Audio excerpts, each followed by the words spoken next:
Profitability index की definition क्या है, इसको डिफाइन करेंगे हम, डिफाइंड एज बेनिफिट्स पर रुपी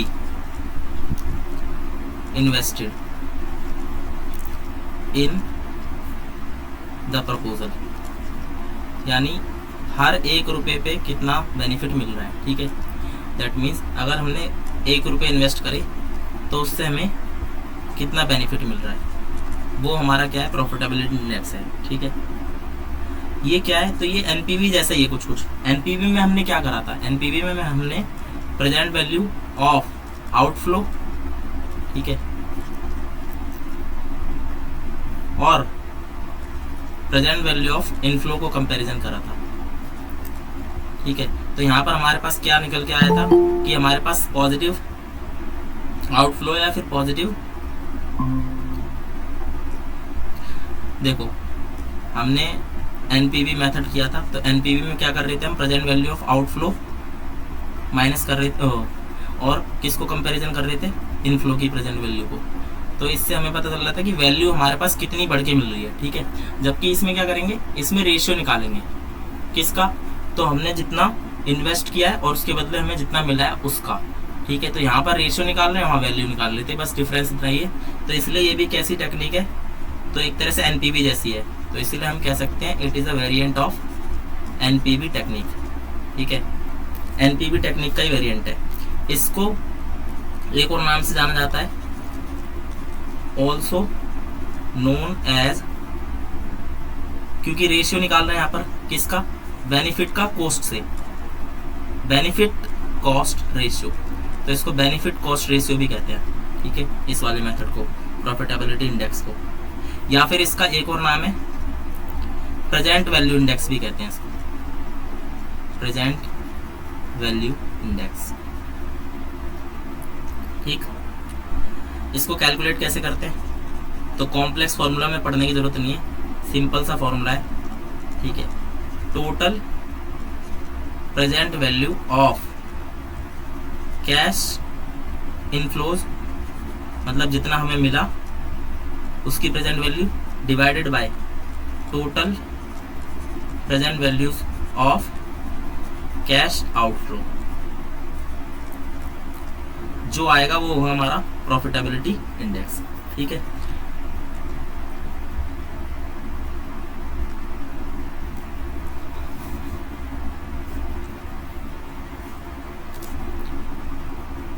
नाउ एग्जाम्पल लेते हैं, ठीक है, समझने के लिए बेटर।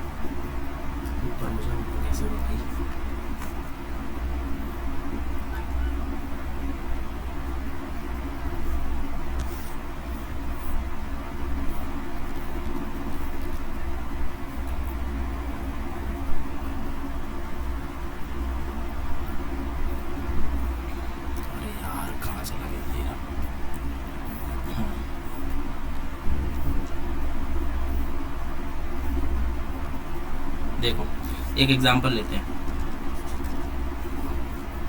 मान लो हमारे पास एक प्रपोजल है, a proposal which requires 1,20,000 at present, मतलब अभी उसको कितनी कैपिटल देनी है, 1,20,000 देनी है प्रेजेंट में, एंड 60,000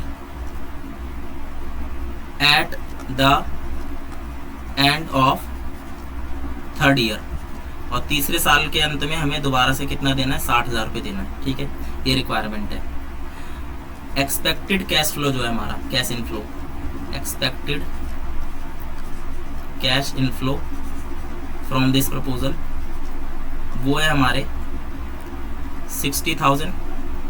ठीक है, फिर 1,20,000, देन हमको 3rd ईयर के एंड में तो देना है एक बारी। ठीक है, तो -60,000 हो जाएगा यहाँ पर, क्योंकि ये देना है, और फिर 4th ईयर में मिलेगा हमें 60,000।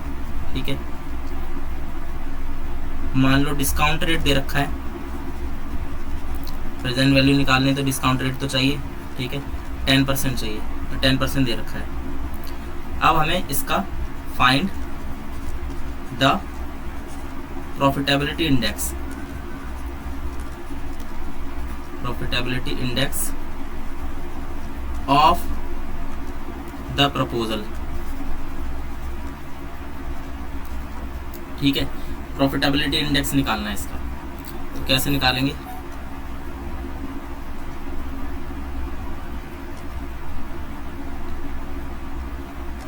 देखो सॉल्यूशन, तो कैलकुलेशंस ऑफ प्रॉफिटेबिलिटी इंडेक्स, देखो इधर ले लेते हैं अपन ईयर, इधर ले लेते हैं कैश फ्लोज, इधर ले लेते हैं present value of annuity factor 10% पर n ईयर्स के लिए, और इधर प्रेजेंट वैल्यू आ जाएगी, प्रेजेंट वैल्यू, ठीक है। तो ईयर कहाँ से शुरू करेंगे, 0 1 2 3 4, 4 ईयर्स हैं। तो सबसे पहले हमें 1,20,000 देना है, ठीक है, ये रहा 1,20,000, ये वाला जो दिख रहा है 1,20,000 देना है सबसे पहले, फिर हमें 60,000 मिलेगा, 1,20,000 मिलेगा, फिर 60,000 देना है तीसरे ईयर में। तो 1,20,000 दिया, फिर 60,000 हमें मिलेगा, फिर उसके बाद 1,20,000 मिल रहा है सेकेंड ईयर में, फिर हमें दोबारा से कैश आउटफ्लो करना है, कितना, 60,000 का, ठीक है। फिर उसके बाद हमें फाइनल में दोबारा से मिलेगा 60,000। प्रेजेंट वैल्यू 10% की मैंने बोला था, याद कर लेना, ठीक है। फर्स्ट ईयर के लिए 1, फिर होगी 0.909, 0.826, देन 0.751, देन 0.683। अब निकालेंगे प्रेजेंट वैल्यू, तो इसको इससे मल्टीप्लाई कर देंगे, ठीक है। तो यहाँ पर तो 1,20,000 ही आएगा माइनस में, इसको इससे मल्टीप्लाई करेंगे तो यहाँ पर आ जाएगा 54,540,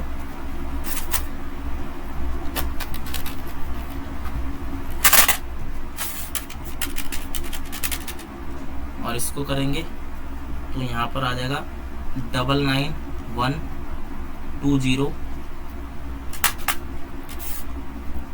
60,000 मल्टीप्लाई 0.751,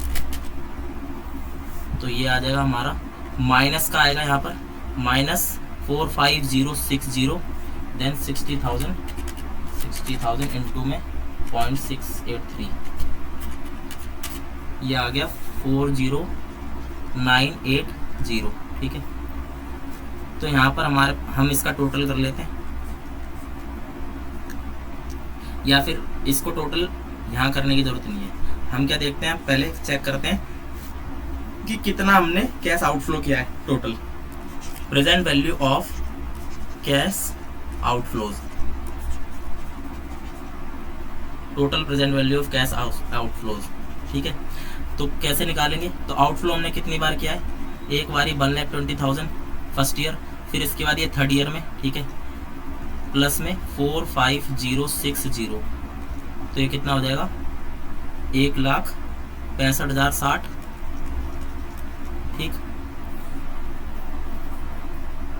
उसके बाद निकालेंगे total present value of cash inflows, तो कितना आएगा यहाँ पर, इनफ्लो में कितना कितना मिला है, ठीक है, इनफ्लो में मिला है, ये 5,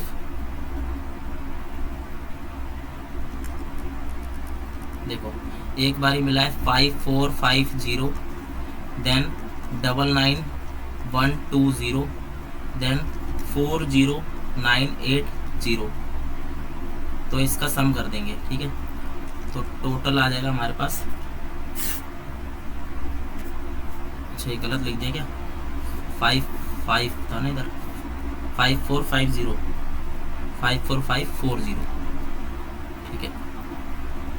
अब क्या करेंगे, सम करेंगे सबका, 54540, 99,120, 40980। तो ये आ जाएगा हमारा 1,94,640। ठीक है। अब ये हमारे पास आउटफ्लो की वैल्यू भी है, इनफ्लो की वैल्यू भी है। तो पीआई का फॉर्मूला क्या होता है? प्रॉफिटेबिलिटी इंडेक्स बराबर होता है total present value of inflows divided by total present value of outflows. ठीक है। तो यहाँ पर कैसे करेंगे? इनफ्लो कितना मिल रहा है? 1,94,640 डिवाइडेड बाय 165,060। तो इसको डिवाइड करके देखते हैं।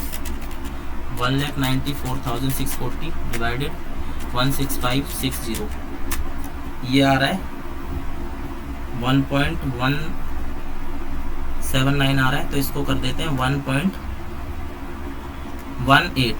दैट मीन्स कि अगर आज हम 1 रुपये दे रहे हैं, ठीक है, तो हमें रिटर्न कितना मिल रहा है? उसको 0.18 मिल रहा है। यानी कि 1 रुपये इन्वेस्टमेंट है अगर, ठीक है, प्रेजेंट वैल्यू के हिसाब से अगर 1 रुपये इन्वेस्ट कर रहे हैं तो प्रेजेंट वैल्यू के हिसाब से हमें कितने रुपए मिल रहे हैं? 1 रुपये 18 पैसे मिल रहे हैं। ठीक है, ये रिटर्न मिल रहा है इतना। ठीक है। तो यहाँ पर हम देखेंगे तो हमको फ़ायदा हो रहा है। तो कितना रिटर्न मिल रहा है एक्स्ट्रा? तो रिटर्न मिल रहा है यहाँ पर 0.18। ठीक है। तो इसको कहेंगे पॉजिटिव है। प्रॉफिट, देखो प्रॉफिटेबिलिटी इंडेक्स हमेशा पीआई इंडेक्स 3 हो सकता है। ठीक है, 3 तरह का हो सकता है। प्रॉफिटेबिलिटी इंडेक्स या तो इक्वल टू 1 आ सकता है, या प्रॉफिटेबिलिटी इंडेक्स लेस देन 1 आ सकता है, या प्रॉफिटेबिलिटी इंडेक्स ग्रेटर देन 1 आ सकता है। तो तीनों केस में कब एक्सेप्ट करेंगे, कब रिजेक्ट? ठीक है, प्रपोजल को। तो जब लेस देन 1 होगा, लेस देन 1 दैट मीन्स कि हमारा जो आउटफ्लो है, ठीक है, आउटफ्लो क्या है? आउटफ्लो ज़्यादा है। ठीक है, और उसके मुकाबले इनफ्लो क्या है? कम है, यानी कि लॉस। ठीक है, घाटे का सौदा है। तो ये तो हम रिजेक्ट कर देंगे। ठीक है, रिजेक्टेड। जब भी ऐसा आएगा तो उसको रिजेक्ट कर देंगे। ठीक है। अगर मान लो प्रॉफिटेबिलिटी इंडेक्स इक्वल टू 1 आ जाए, दैट मीन्स इन्वेस्टमेंट जितनी है, ठीक है, उतना ही हमको क्या मिल रहा है? रिटर्न मिल रहा है। इसका मतलब इसको एक्सेप्ट भी कर सकते हैं, रिजेक्ट भी कर सकते हैं, डिपेंड्स ऑन द फर्म। ठीक है। लेकिन अगर profitability index is greater than 1, that means positive मिल रहा है। ठीक है, पॉजिटिव रिटर्न है, और पॉजिटिव रिटर्न होगा तो इसको क्या कर लेंगे? एक्सेप्टेड। तो ऐसे प्रपोजल को करेंगे एक्सेप्ट। ठीक है। तो ये डिसीजन रूल भी बता दिया मैंने, बाकी लिख लेते हैं एक बार डिसीजन रूल। ठीक है।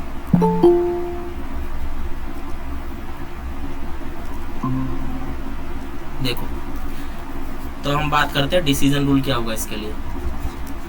Decision rule for pi, rule for profitability index. ठीक है।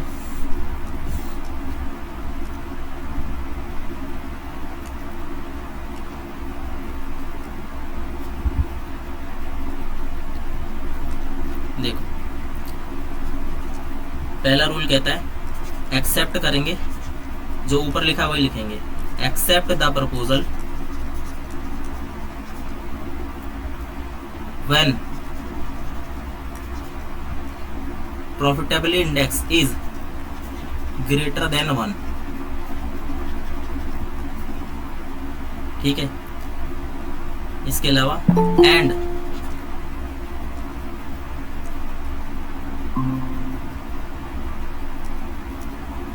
reject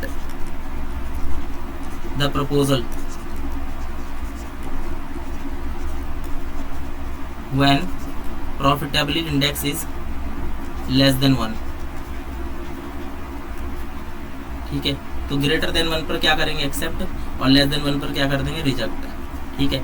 इफ अगर मान लो इक्वल आ जाए, if profitability index is equal to 1, then the firm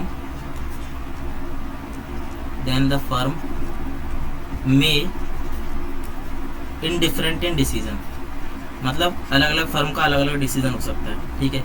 indifferent in decision depend करता है फर्म पे, मतलब लॉस तो नहीं है इसमें। ठीक है। इसके अलावा जब हमारे म्यूचुअली एक्सक्लूसिव प्रपोजल्स होते हैं, in case of mutually exclusive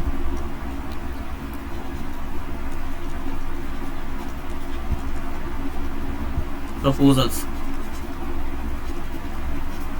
जब प्रपोजल्स म्यूचुअली एक्सक्लूसिव हो, ठीक है, तब क्या करना है, तो प्रॉफिटेबिलिटी इंडेक्स जिसका ज़्यादा होगा सबसे, ठीक है, उसको रैंक करेंगे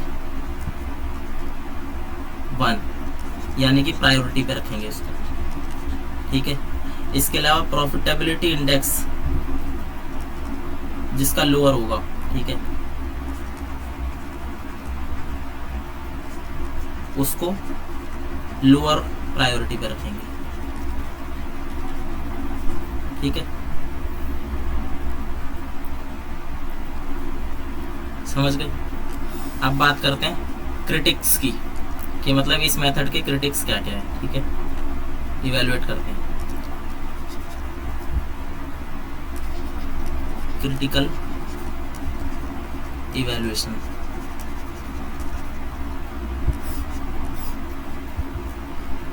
देखो ये मेथड क्या है, एक्सटेंशन है किसका, एक्सटेंशन ऑफ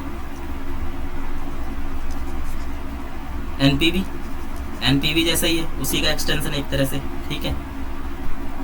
इसके कुछ मेरिट्स भी है, ठीक है,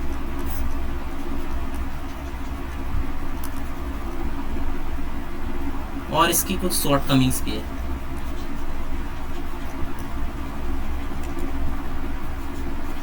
ठीक है। मेरिट्स एंड शॉर्टकमिंग्स इसके सेम है, ठीक है, और ये दोनों किसके जैसे हैं, सेम एज एनपीवी, जो एनपीवी के हैं उसी वही सेम इसके भी है, ठीक है।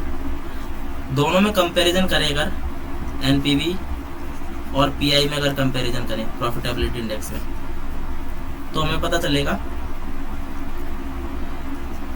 Both NPV and pi will give same decision, मतलब इनसे सेम डिसीजन ही निकल के आ रहा होगा हमारे पास, ठीक है, पहली बात। यानी कि अगर मान लो पीआई जो था, ठीक है, पीआई जब 0 के बराबर है, इसका मतलब क्या है, एक एग्जांपल से अगर समझने का प्रयास करें तो हमने आउटफ्लो,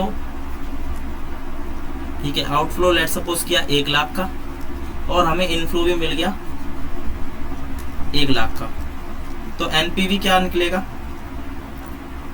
एनपीवी आएगा यहाँ पर, एनपीवी क्या होता है, इनफ्लो माइनस में आउटफ्लो, तो यहाँ पर 1 लाख माइनस में 1 लाख करेंगे तो कितना आएगा, 0। अब यहाँ पर अगर इसी का हम वो निकालें प्रॉफिटेबिलिटी इंडेक्स, ठीक है, प्रॉफिटेबिलिटी इंडेक्स का फॉर्मूला क्या होता है, present value of cash inflow, ठीक है, मान लेते हैं 0 ईयर है, ठीक है, तो present value of cash inflow कितना है हमारा, 1 लाख ही है, और डिवाइड किससे करेंगे, आउटफ्लो की, तो 1 लाख, यहाँ पर कितना आ गया, 1 आ गया, ठीक है, तो यहाँ पर क्या आ गया, 1। तो यानी कि अगर पीआई 1 है तो इसका मतलब ये क्या दिखा रहा है कि एनपीवी हमारा क्या है, 0 है, और हमने पढ़ा था डिसीजन रूल ऑफ एनपीवी में कि एनपीवी 0 होने पर depends on firm, depends on the firm, है ना, वेदर टू एक्सेप्ट और रिजेक्ट द प्रपोजल, ठीक है। तो इसके अंदर भी हम क्या कर रहे हैं, जब हमारा 1 आ रहा है, ठीक है, पीआई 1 आ रहा है, तो हमने क्या लिखा ऊपर, हमने ये लिखा ना कि इसके अंदर भी हम क्या करेंगे, या तो एक्सेप्ट करेंगे या तो रिजेक्ट, किस पे डिपेंड करता है, फर्म पे डिपेंड करता है, ठीक है। देखो इसके अलावा अगर मान लो पीआई जो है, ठीक है, वो ग्रेटर देन 1 है, तो it will give positive NPV. इसका मतलब क्या है, एनपीवी पॉजिटिव आएगा, ठीक है। वही एग्जांपल अगर कंटिन्यू करें, ठीक है, या फिर एग्जांपल चेंज कर लेते हैं, चलो, तो हमने मान लो आउटफ्लो, ठीक है, आउटफ्लो किया 1 लाख रुपए का, और इनफ्लो हमें मिला 20,000, 1,20,000, ठीक है, 1,20,000 का। तो यहाँ पर जब हम कैलकुलेट करेंगे, ठीक है, एनपीवी निकालेंगे, तो एनपीवी बराबर क्या होता है, इनफ्लो माइनस आउटफ्लो। तो 1,20,000 माइनस में 1,00,000 करेंगे, तो यहाँ पर कितना आ गया, 20,000 आ गया। और ऐसे ही निकालेंगे प्रॉफिटेबिलिटी इंडेक्स। कैसे निकालते हैं, तो यहाँ पर जितना इनफ्लो मिला, ठीक है, उसको डिवाइड करते हैं किससे, आउटफ्लो से। तो 1,20,000 डिवाइडेड बाय 1,00,000, ठीक है, यहाँ पर कितना आएगा, तो 1.2 आएगा। अब देखो 1.2 विच इज ग्रेटर देन 1, ठीक है, सॉरी लेस देन का साइन बन गया, तो greater than 1, 1.2 is greater than 1। तो इसका मतलब हम इस प्रोपोजल को क्या कर रहे थे, वहाँ पर भी एनपीवी हमने वहाँ डिसीजन रूल पढ़ा था, इफ एनपीवी इज पॉजिटिव, ठीक है, देन एक्सेप्ट, यही पढ़ा था। और अभी मैंने प्रॉफिटेबिलिटी इंडेक्स में भी क्या बताया कि अगर प्रॉफिटेबिलिटी इंडेक्स ग्रेटर देन 1 है देन एक्सेप्ट, ठीक है, एक्सेप्ट करना है। तो यानी कि सेम डिसीजन मिल रहा है हमें दोनों से, ठीक है, सेम तरह का डिसीजन मिल रहा है दोनों मेथड से। और इसके अलावा मान लो नेगेटिव होगा, ठीक है, एनपीवी नेगेटिव होगा, अगर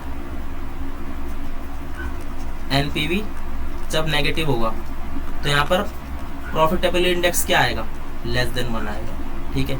तब हमें दोनों ही केस में क्या करना है, रिजेक्ट करना है। एनपीवी के केस में भी हम रिजेक्ट कर रहे थे और इधर भी रिजेक्ट करेंगे, नेगेटिव एनपीवी तो लेना ही नहीं होता। लेकिन यहाँ पर क्या है, यहाँ पर कभी कभी जब हम इवेलुएट कर रहे होते हैं दो प्रपोजल को, ठीक है, मान लो हमारे पास दो प्रपोजल है, एक कंडीशन देखते हैं, ठीक है, कॉन्फ्लिक्ट कब अराइज होता है, कॉन्फ्लिक्ट अराइज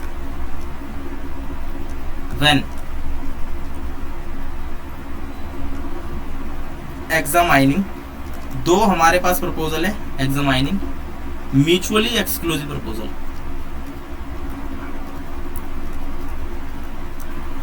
एक्सक्लूसिव प्रपोजल्स, ठीक है, तब जाके कॉन्फ्लिक्ट अराइज होता है हमारा। अब देखते हैं एग्जांपल से समझते हैं कैसे, ठीक है। अगर मान लो हमारे पास एग्जांपल है ये, ठीक है,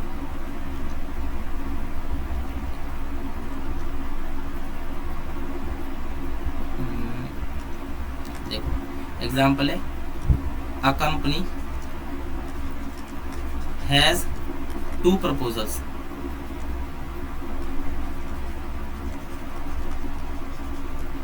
ए एंड बी, ठीक है, ए और बी दो प्रपोजल है कंपनी के पास।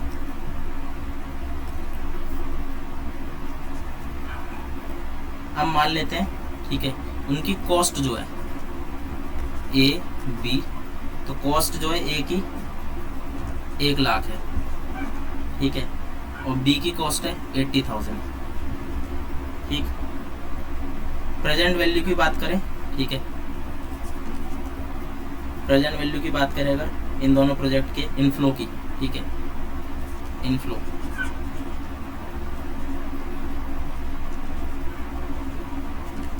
इनफ्लो मिल रहा है प्रेजेंट वैल्यू के हिसाब से 1,20,000, ठीक है, और इसका मिल रहा है हमें 1,00,000। ये हमारा प्रेजेंट वैल्यू कॉस्ट का है, ठीक है, ये प्रेजेंट वैल्यू ऑफ कॉस्ट है और ये प्रेजेंट वैल्यू ऑफ इनफ्लो है हमारी, यानी कि ये आउटफ्लो है और नीचे इनफ्लो है, ठीक है। अब आप लोगों से बोला जा रहा है कि इन दोनों प्रपोजल को चेक करो, ठीक है, और बताओ कि किसको एक्सेप्ट करना है और किसको रिजेक्ट करना है, ठीक है। तो सबसे पहले हम चेक करेंगे कैसे, सबसे पहले एनपीवी कैलकुलेट करेंगे, ठीक है, एनपीवी दोनों का, ठीक है। तो एनपीवी ऑफ ए का एनपीवी निकालेंगे, तो यहाँ पर हमारे पास इनफ्लो कितना मिल रहा है ए में 1,20,000, माइनस करेंगे कितना 1,00,000, ठीक है, तो यहाँ पर कितना आ गया, यहाँ पर आ गया 20,000। ऐसे ही निकालेंगे एनपीवी ऑफ बी, तो यहाँ पर कितना मिला हमें इनफ्लो 1,00,000, माइनस करेंगे इसमें से आउटफ्लो कितना था 80,000,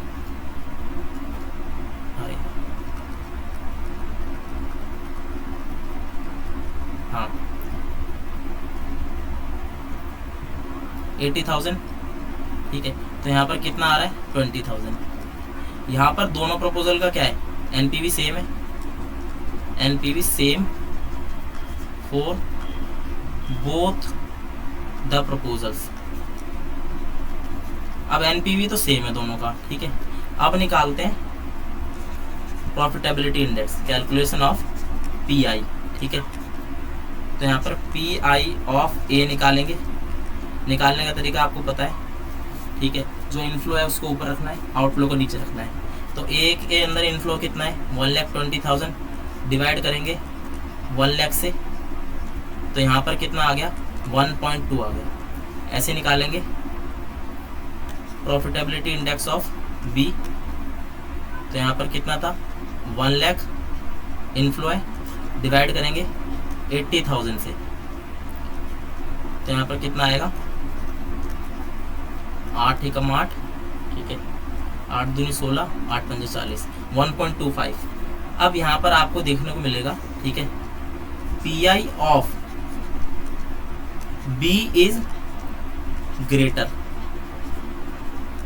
pi of B is greater. भाई बी का पीआई हमें ज़्यादा मिल रहा है, ठीक है। तो देयरफॉर अकॉर्डिंग टू पीआई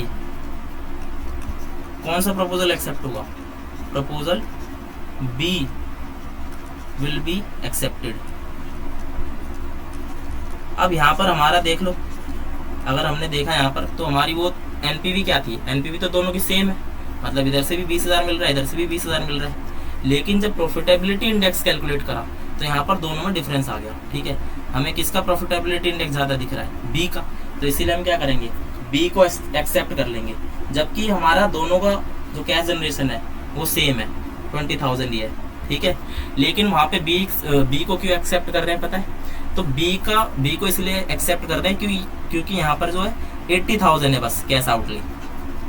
अगर कैश आउटले देखेंगे यहाँ पर कितना है 80,000 है, जबकि यहाँ कितना है 1 लाख, यानी 1 लाख पे हमें 20,000 मिल रहा है और उधर 80,000 पे 20,000 मिल रहा है, ठीक है। तो इस वजह से हम किसको एक्सेप्ट कर लेंगे, बी को। तो यहाँ पर डिफरेंस क्रिएट हो गया, ठीक है। इसके अलावा कभी कभी कॉन्ट्राडिक्टरी डिसीजंस भी होते हैं, ठीक है। NPV and the pi may give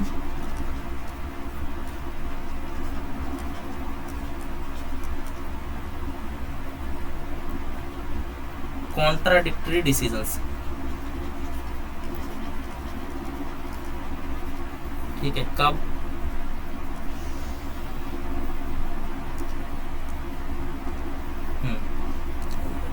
ठीक है, ऐसा कब होता है, ठीक है, जबकि हम कह सकते हैं इवन, ठीक है, when the net monetary benefits and the initial cost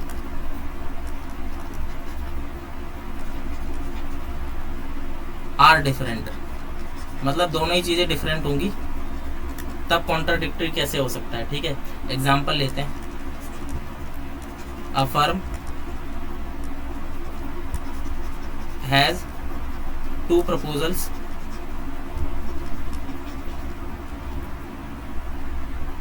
A and B, ठीक है, 2 प्रपोजल है ए और बी। अब यहाँ पर दोनों के लिए आउटफ्लो जो है, ठीक है, आउटफ्लो ए के लिए आउटफ्लो हम मान लेते हैं 1.5 लाख है, ठीक है, और बी के लिए आउटफ्लो हमारा 1,10,000, ठीक।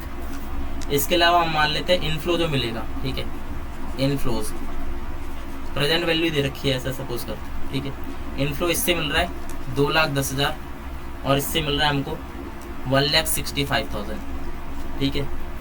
तो यहाँ पर अगर कैलकुलेट करेंगे एनपीवी निकालेंगे जब, ठीक है, ऑफ ए, तो क्या निकल के आएगा 2,10,000 माइनस में 1,50,000 कितना आ जाएगा, तो 60,000 आएगा। ठीक है, इसी तरह से निकालेंगे NPV ऑफ B, तो 1,65,000 माइनस में 1,10,000, तो यहाँ पर कितना आएगा 55। ठीक है, अभी के हिसाब से देखें तो कौन सा प्रपोजल बेटर है, ए, यानी यहाँ पर NPV of A is greater then NPV of B। अब तक तो ये है। ठीक है, अब यहाँ पर हम PI कैलकुलेट करते हैं। ठीक है, PI, तो PI ऑफ A निकालेंगे। PI ऑफ A निकालने के लिए क्या करेंगे, जो इनफ्लो है 2,10,000 डिवाइड करेंगे 1,50,000 से, 2,10,000 डिवाइडेड बाय 1,50,000, ये आ गया 1.4। ठीक है, अब ऐसे ही निकालेंगे प्रॉफिटेबिलिटी इंडेक्स ऑफ B, तो यहाँ पर करेंगे 1,65,000 डिवाइड करेंगे 1,10,000 से, 1,65,000 डिवाइड 1,10,000, ये आ गया 1.5। अब देखो, अब यहाँ पर ऑब्जर्व करना, NPV किसका ज़्यादा आ रहा है, A का, जबकि प्रॉफिटेबिलिटी इंडेक्स किसका ज़्यादा है, A और B में से B का ज़्यादा है। Profitability index of B is greater then. ठीक है, तो अब यहाँ पर कॉन्ट्राडिक्शन हो गई कि नहीं हो गई। NPV के हिसाब से हम कौन सा एक्सेप्ट करेंगे, A, प्रपोजल A, जबकि PI के हिसाब से कौन सा एक्सेप्ट करेंगे, तो प्रपोजल B एक्सेप्ट करेंगे। ठीक है, तो यहाँ पर क्या है, विच वन कौन सा यूज करेंगे। ठीक है, तो कौन सा यूज करेंगे, NPV या PI। देखो, इन सच सिचुएशंस, ऐसी सिचुएशन जब भी राइज होगी, the NPV decision should be preferred. मतलब ऐसी सिचुएशन में हम NPV के डिसीजन को प्रेफर करेंगे हमेशा। ठीक है, NPV के डिसीजन को प्रेफर करेंगे अनलेस जैसे मैंने बताया था, कैपिटल रेशनिंग का केस होता है एक, there is a capital rationing, मतलब कैपिटल हमारे पास पर्याप्त है अगर, ठीक है, तो हमें किस पे जाना चाहिए, NPV वाले डिसीजन पे। लेकिन अगर हमारे पास कैपिटल रेशनिंग का केस है, यानी कि कैपिटल ही कम पड़ रही है प्रपोजल के लिए, ठीक है, तो हम किसको सिलेक्ट करेंगे, फिर तो PI को कर लेंगे। ठीक है, तो यानी कि अगर हम इसका आंसर बताना चाहें फाइनल, ठीक है, देयरफॉर कौन सा प्रपोजल एक्सेप्ट करेंगे NPV के according, A, proposal A should be accepted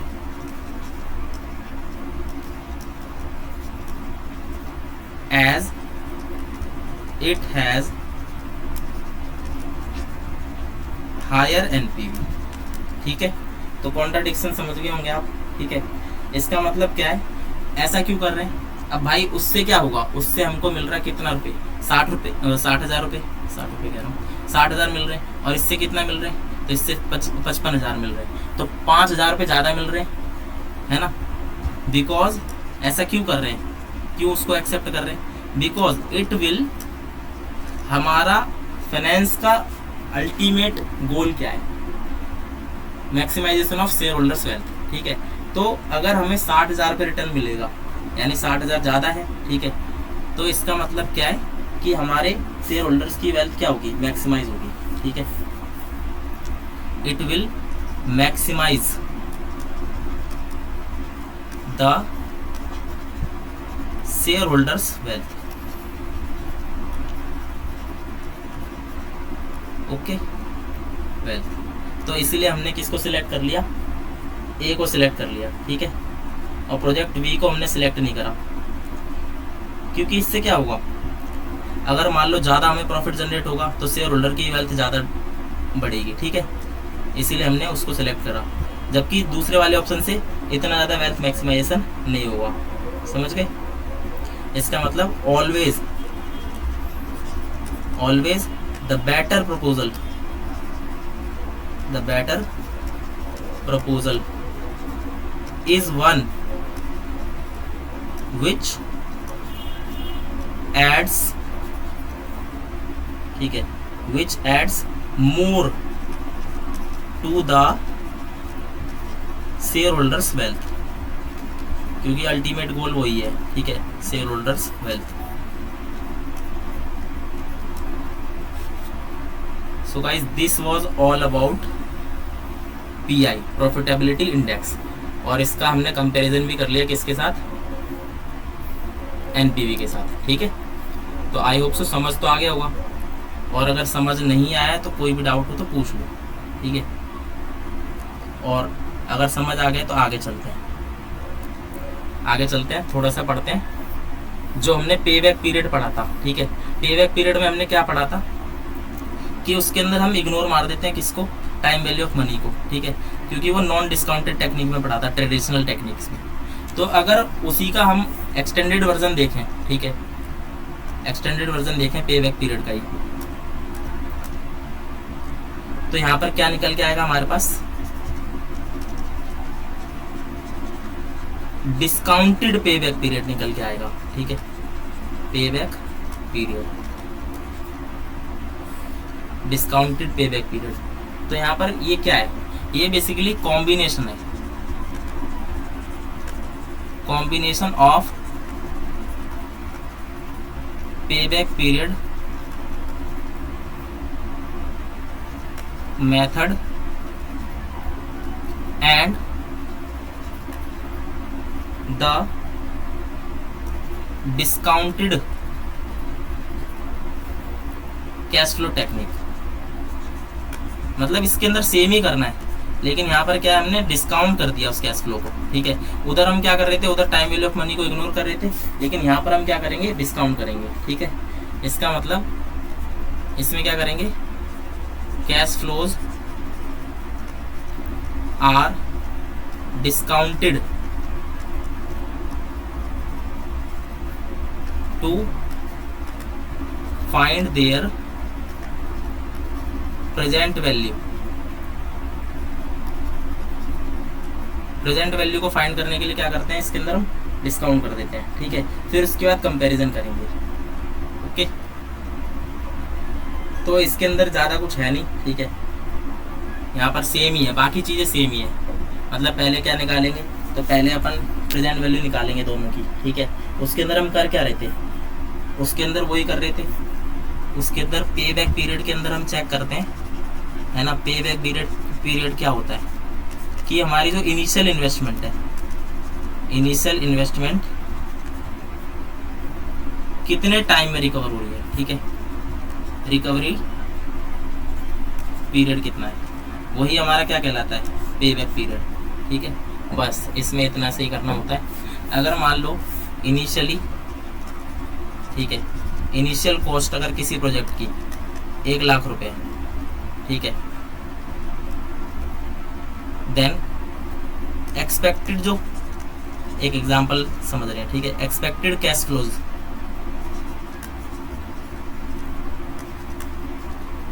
expected cash flows हमारे कितने, तो 20,000, 30,000, 40,000, 20, 30, 50, 40, 90, देन 40,000, ठीक है। ऐसे है मान लो, ये हमारा ईयर 1 में, ठीक है, T1, T2, T3 and T4, ठीक है। अब इसके अंदर हमें क्या चाहिए रहेगा, डिस्काउंटिंग रेट। तो डिस्काउंट रेट भी गिवन है, लेट्स सपोज 10%, ठीक है। तो कैसे करेंगे कैलकुलेट पे बैक पीरियड, कैलकुलेट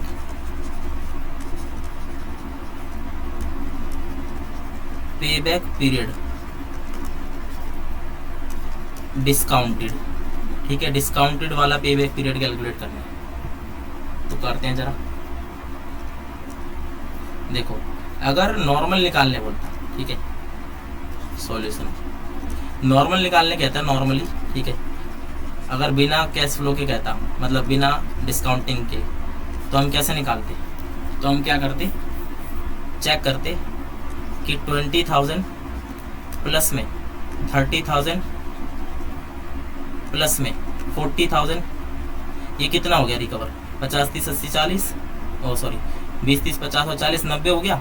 अब प्लस में ये जो 40,000 है, ठीक है, इसमें से कितना और चाहिए? 90 तो हो चुका है, तो इसमें से हमें चाहिए 10,000 और, ठीक है, और 10,000 और पूरे साल का कितना है? 40,000 है, ठीक है। यहाँ से सॉल्व करेंगे तो कितना आएगा? 1/4 दैट इज 0.25। तो यानी हमें 1 साल 2 साल 3 साल 3 साल पूरे लग गए, 3.25 ईयर्स लगते, ठीक है, ये मतलब हुआ इसका। लेकिन अगर इसको डिस्काउंट कर लिया जाए, ठीक है, अरे ऊपर हो जाए मेरे भाई, लेकिन अगर हम डिस्काउंटेड पे बैक पीरियड निकालेंगे, डिस्काउंटेड पे बैक पीरियड कैसे निकालेंगे, ठीक है, तो डिस्काउंटेड पे बैक पीरियड निकालने के लिए सबसे पहले हमें डिस्काउंट करना पड़ेगा। ये क्या ओपन हो गया?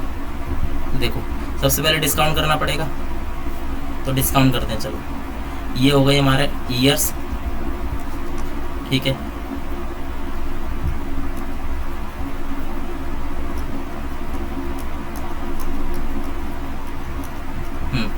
ये होगा ईयर्स, तो 0 1 2 3 4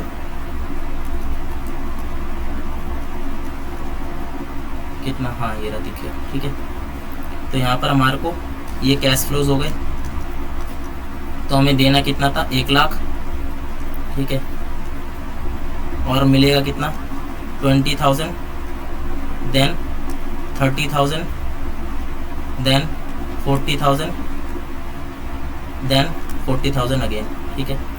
इधर निकाल, ये हो गई present value factor 10% up to n years, तो यहाँ पर कितना आता है? 1, ठीक है, फिर कितना होता है?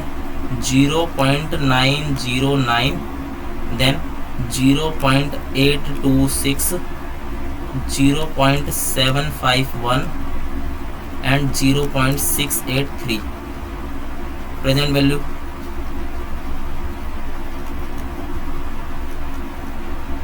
ठीक है। प्रेजेंट वैल्यू कितनी है? प्रेजेंट वैल्यू हमारी इधर 1 लाख ही आएगा, ठीक है। इसको इंटू करेंगे तो 20,000 इंटू में 0.909, ये आ गया 18,180, ठीक है।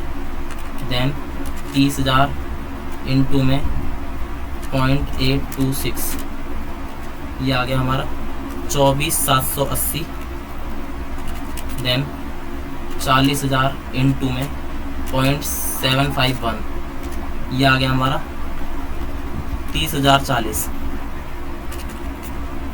फिर 40,000 इंटू में 0.683, ये आ गया 27,320, ठीक है। अब करते हैं calculate discounted pay back period, discounted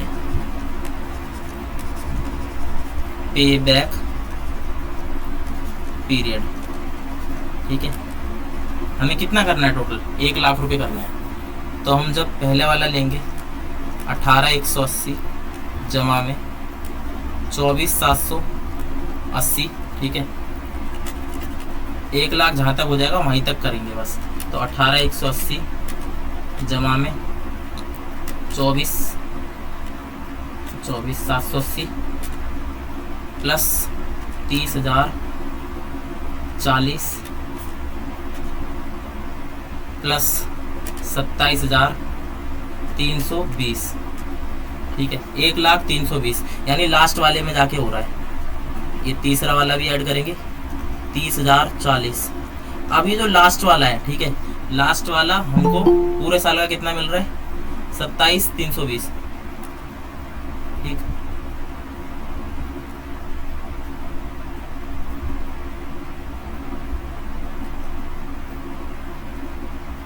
देखो पूरे साल का कितना मिल रहा है? तो 18,180, 24,780 और पूरे साल का मिल रहा है 27,320। लेकिन हमें कितना चाहिए? मोर, ठीक है।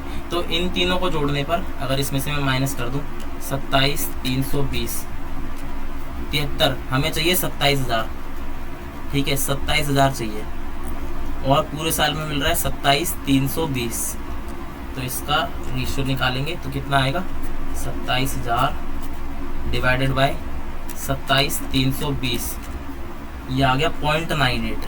ठीक है, इसको काटने पर आ रहा है 0.98। तो यहाँ पर 1 ईयर, 2 ईयर, 3 ईयर, और ये कितना आ रहा है लगभग 3.98 ईयर्स। ठीक है, 98 ईयर्स का मतलब अब पूरे साल में कितने मंथ होते हैं, 12। ठीक है, तो ये लगभग 1 मंथ हो गया ना, 3.1 होता तो। ठीक है, तो 0.98 को डिवाइड करेंगे, 12 डिवाइड बाय 0.98, 0.98 डिवाइड बाय, ये डेज में आएगा। ठीक है, ये तो मंथ में भी नहीं, उसमें भी नहीं होगा। तो ये 3 पॉइंट इतना आ गया लगभग। ठीक है, अप्रॉक्स इतने ईयर्स, समझ गए। तो ये था डिस्काउंटेड पे बैक पीरियड। ठीक है, बस इसके अंदर क्या करते हैं, इसके अंदर हम कैश फ्लोज को डिस्काउंट करके तब निकालते पे बैक पीरियड, जबकि उसमें हमने क्या पढ़ा था, उसके अंदर डायरेक्टली निकाल रहे थे हम। ठीक है, इसके अंदर क्या कर रहे हैं, डिस्काउंट करके निकाल रहे हैं, बस डिफरेंस यही है। ठीक है, बाकी कोई डिफरेंस नहीं है। हाँ, बाकी हम ऐसा कह सकते हैं कि डिस्काउंटेड पे बैक जो है, ठीक है, डिस्काउंटेड पे बैक पीरियड जो है हमारा, पे back period is better than पे बैक पीरियड। मतलब जो नॉर्मल वाला पे बैक पीरियड उससे तो बेटर है, क्योंकि भाई इसके अंदर टाइम वैल्यू ऑफ मनी को हम कंसीडर करते हैं, जबकि उसके अंदर नहीं करते, क्योंकि उसकी वो क्या थी हमारी, वो एक डिसएडवांटेज थी कि टाइम वैल्यू ऑफ मनी को इग्नोर कर देते हम। ठीक है, तो यहाँ पर क्या करेंगे, डिस्काउंटेड, वही अगर डिस्काउंटेड पे बैक पीरियड हमारा, ठीक है, वो क्या है, वो हमारा, जैसे हम इसमें क्या करते थे, इसमें अज्यूम्ड टारगेट पीरियड होता है ना, कि मतलब हम सोचते हैं कि इतने समय में तो वापस मिल जाना चाहिए पैसा, इन्वेस्टमेंट तो वापस आ ही जानी चाहिए। तो अगर अज्यूम्ड टारगेट पीरियड से discounted pay back period less than है, तब हम क्या करेंगे, एक्सेप्ट करेंगे। ठीक है, अगर बराबर भी है तो भी हम सोच सकते हैं एक्सेप्ट करने का, डिपेंड ऑन द फर्म। ठीक है, लेकिन अगर मान लो डिस्काउंटेड पे बैक पीरियड हमारा ग्रेटर है, ठीक है, किससे, हमारे टारगेट पीरियड से, टारगेट पीरियड से, ठीक है, तब हम क्या कर देंगे, रिजेक्ट। समझ गए। तो एक्सेप्टेंस और रिजेक्ट का रूल भी बता दिया मैंने इसके अंदर, एक्सेप्ट कब करना है और रिजेक्ट कब करना है। तो आज हमने 2 और पढ़ लिए मेथड्स ऑफ इवैल्यूएशन। ठीक है, हम कल पढ़ेंगे अब IRR, ठीक है, और मॉडिफाइड IRR, ये दोनों ही एक साथ पढ़ लेंगे तो सही रहेगा, जल्दी समझ आ जाएंगे। ठीक है, तो इसीलिए आज की क्लास में नहीं करेंगे।